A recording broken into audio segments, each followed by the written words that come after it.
Welcome to ಸ್ಪರ್ಧಾ ಲೋಕ YouTube channel. ನಾನು ನಿಮಗೆ ಇವತ್ತು ತಿಳಿಸ್ಕೊಡ್ತಿರೋದೇನೆಂದರೆ ಭಾರತದ ಕಬ್ಬಿಣ ಮತ್ತು ಉಕ್ಕಿನ ಕಾರ್ಖಾನೆಯ ಪ್ರಮುಖ ಕೈಗಾರಿಕೆಗಳು.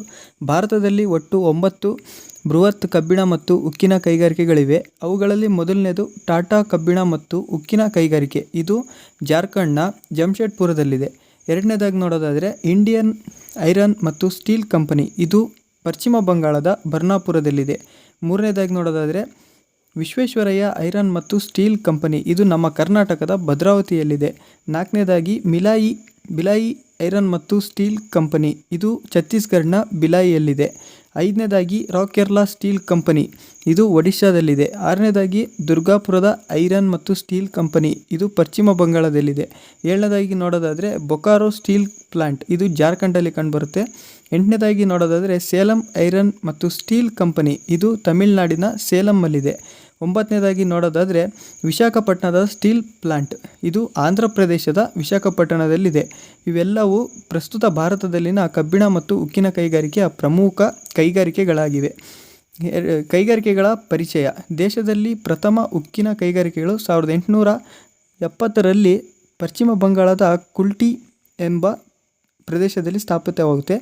ಹಾಗೆ 1907ರಲ್ಲಿ ಜಮ್ಶೆಡ್ಪುರದಲ್ಲಿ ಸ್ಥಾಪನೆಯಾಗುತ್ತೆ. ಹಾಗೆ 1919ರಲ್ಲಿ ಪಶ್ಚಿಮ ಬಂಗಾಳದ ಬರ್ನಾಪುರ್ ಎಂಬಲ್ಲಿ ಉಕ್ಕಿನ ಸ್ಥಾವರ ಸ್ಥಾಪನೆಯಾಗುತ್ತೆ. 1923ರಲ್ಲಿ ಮೈಸೂರು ರಾಜ ದಿವಾನ್ ಮೈಸೂರು ಐರನ್ ಮತ್ತು ಸ್ಟೀಲ್ ಇಂಡಸ್ಟ್ರಿ ಭದ್ರಾವತಿಯಲ್ಲಿ ಸ್ಥಾಪಿಸಲಾಗುತ್ತೆ. ಹಾಗೆ ಹತ್ತಿ ಬಟ್ಟೆ ಗಿರಣಿಗಳು. ದೇಶದಲ್ಲಿ ಹತ್ತಿ ಗಿರಣಿಗಳು ಮೊದಲು 1854ರಲ್ಲಿ ಮುಂಬೈ ಹಾಗೂ ಬರೋಚ್ಗಳಲ್ಲಿ ಸ್ಥಾಪಿಸಲಾಯಿತು. ಭಾರತದಲ್ಲಿ ಮಹಾರಾಷ್ಟ್ರದ ಮುಂಬೈ ಅತಿ ಹೆಚ್ಚು ಹತ್ತಿ ಗಿರಣಿಗಳನ್ನು ಒಳಗೊಂಡಿದೆ. ಮುಂಬೈ ಭಾರತದ ಮ್ಯಾಂಚೆಸ್ಟರ್ ಎಂದು ಕರೆಯುತ್ತಾರೆ, ಏಕೆಂದರೆ ಅತಿ ಹೆಚ್ಚು ಹತ್ತಿ ಗಿರಣಿಗಳನ್ನು ಒಳಗೊಂಡಿದೆ. ಪ್ರಸ್ತುತ ಭಾರತದ ಮ್ಯಾಂಚೆಸ್ಟರ್ ಅಲಹಾಬಾದ್. ಮ್ಯಾಂಚೆಸ್ಟರ್ ಇಂಗ್ಲೆಂಡಿನ ಅತಿ ಪ್ರಮುಖ ಹತ್ತಿ ಬಟ್ಟೆಗಳ ಕೈಗಾರಿಕೆ ಕೇಂದ್ರವಾಗಿದೆ. ಮುಂಬೈಯನ್ನು ಭಾರತದ ಕಾಂಸ್ಟಾಂಟಿನೋಪಲ್ ನಗರ ಎಂದು ಕರೆಯಲಾಗುತ್ತದೆ. ದಾವಣಗೆರೆ ಪ್ರಮುಖ ಹತ್ತಿ ಬಟ್ಟೆ ಕೈಗಾರಿಕೆಯ ಕೇಂದ್ರವಾಗಿದೆ. ಕರ್ನಾಟಕದ ಮ್ಯಾಂಚೆಸ್ಟರ್ ದಾವಣಗೆರೆಯಾಗಿದೆ. ಭಾರತದಲ್ಲಿ ಮೊದಲು ಕಾಗದ ಕಾರ್ಖಾನೆ ಸ್ಥಾಪನೆ 1840ರಲ್ಲಿ ಪಶ್ಚಿಮ ಬಂಗಾಳದ ಸೇರಂಪುರದಲ್ಲಿ. ನಂತರ ಮತ್ತೊಂದು ಕಾರ್ಖಾನೆ 1867ರಲ್ಲಿ ಕಲ್ಕತ್ತಾದ ಬಳಿ ಬಾಲಿ ಎಂಬಲ್ಲಿ ಸ್ಥಾಪನೆಯಾಯಿತು. ಬೆಂಗಳೂರು ಮಾಹಿತಿ ತಂತ್ರಜ್ಞಾನದ ಮುಖ್ಯ ಕೇಂದ್ರವಾಗಿದೆ.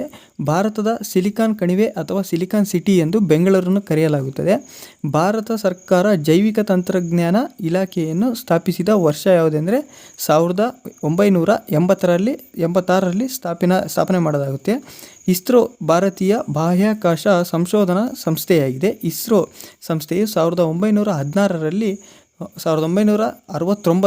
ಆಗಸ್ಟ್ 15ರಂದು ಅಸ್ತಿತ್ವಕ್ಕೆ ಬರುತ್ತೆ. ಇಸ್ರೋದ ಪ್ರಧಾನ ಕಚೇರಿ ಬೆಂಗಳೂರಿನಲ್ಲಿದೆ. ಡಾಕ್ಟರ್ ವಿಕ್ರಮ್ ಸಾರಾಭಾಯ್ ಇವರು ಇಸ್ರೋದ ಪ್ರಥಮ ಅಧ್ಯಕ್ಷರಾಗಿರುತ್ತಾರೆ. ಮೊದಲ ಪ್ರಯತ್ನದಲ್ಲೇ ಮಂಗಳ ಗ್ರಹಕ್ಕೆ ತಲುಪಿದ ಮೊದಲ ರಾಷ್ಟ್ರ ಭಾರತವಾಗಿದೆ.